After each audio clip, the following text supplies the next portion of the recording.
শীতের দুপুরে এমন একটা ভর্তা থাকলে এক নিমেষে শেষ হয়ে যাবে অনায়াসে এক প্লেট ভাত।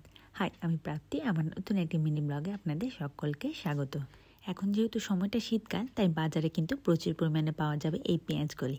তাই ভাবলাম আজকে পেঁয়াজকলি দিয়ে বাড়িতে একটা ভর্তা বানিয়ে নেওয়া যাক। যেহেতু আমি একটা বানাবো, তাই ভাবলাম রেসিপিটা একটু আপনাদের সাথেও শেয়ার করি। একটু অন্যরকমভাবে বানাবো, চাইলে আপনারা বাড়িতে একবার ট্রাই করতে পারেন। এখানে আমি পেঁয়াজকলিগুলো প্রথমে কেটে নিয়েছি, ভালো করে ধুয়ে নিয়ে জল ঝরিয়ে নিয়েছি। প্রথমে এটা চাপিয়ে দিয়েছি পেঁয়াজকলিগুলো, তারপরে ওই 200 থেকে 250 গ্রাম মতো পেঁয়াজকলি কিনেছিলাম। আর এখানে একটু ঝালের জন্য দুটো আমি এখানে কাঁচা লঙ্কা দিয়ে দিয়েছি। বেশি ঝাল খেতে হলে আপনারা আরও লঙ্কা যোগ করতে পারেন, আর কম হলে একটু কম দিলেও কিছু অসুবিধে নেই। অল্প হালকা 2-1 ফোঁটা জল দিয়ে দিচ্ছি, যাতে পেঁয়াজকলি এগুলো একটু সেদ্ধ হয়ে যায়। জলটা যখনই মরে যাবে, মানে পুরো জলটা যখন শুকিয়ে যাবে, তখনই জানবেন এটা হয়ে গেছে। তখনই পাশে আমি এখানে একটা প্লেটের মধ্যে এখানে আলাদা করে সেদ্ধ হয়ে যাওয়া পেঁয়াজকলিগুলো তুলে রেখে দিলাম। পেঁয়াজকলিগুলো যে প্যানটাতে সেদ্ধ করে রেখেছিলাম, এখানেই আমি অল্প 1 চামচ মতো দিয়ে দিলাম সর্ষের তেল। 1 চামচ সর্ষের তেল দিয়ে ওই পেঁয়াজকলিগুলো এখানে দিয়ে একটু হালকা তেলে ভেজে নেব। লবণ যেহেতু আমি আগের থেকে সেদ্ধ করার সময় দিয়েছিলাম, তাই এখন ভাজার সময় কিন্তু আর লবণ দেবো না, তাহলে কিন্তু লবণের পরিমাণটা একটু বেশি হয়ে যাবে।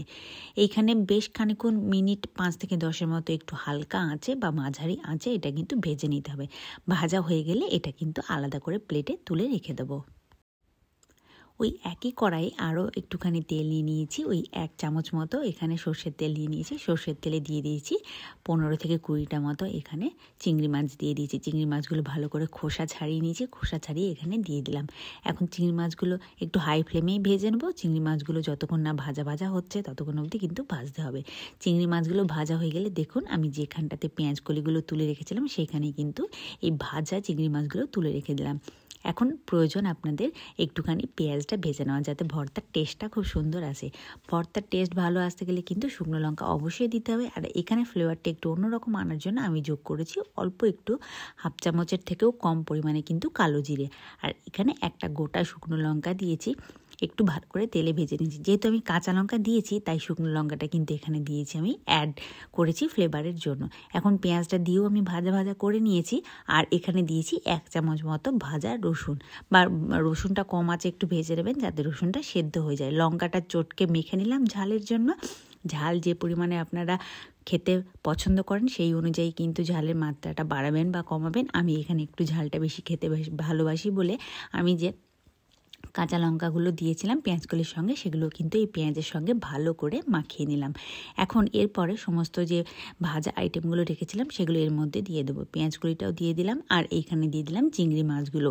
সমস্তটা কিন্তু এবার একসাথে হাতের সাহায্যে ভালো করে সুন্দর করে মেখে নেব। যত ভালো করে আপনি মাখাতে পারবেন এই মাখাটা, ততই কিন্তু আপনার ভর্তার স্বাদ আরও বেড়ে যাবে। সব শেষে যখন মাখা হয়ে যাবে, এইখানে দেখুন আমি ওপর থেকে আরও সুন্দর ফ্লেভারের জন্য অ্যাড করলাম কিন্তু 1 চামচ মতো কাঁচা সর্ষের তেল। পুরোটা সাজিয়ে নিয়ে চলে এসেছি একটা প্লেটের মধ্যে। কিছু খুব ভাজা চিংড়ি মাছগুলো রেখে দিয়েছিলাম সেগুলো দিয়ে। এরপরে কিন্তু এটা এবার গরম ভাতে খাওয়ার পালা। আপনারা বাড়িতে অবশ্যই ট্রাই করে জানাবেন আমাকে কেমন হয়েছে। এখন এই গরম ধোয়াটা ভাতে কিন্তু এই পেঁয়াজকলির ভর্তা একবার ট্রাই অবশ্যই করবেন। Follow for more update.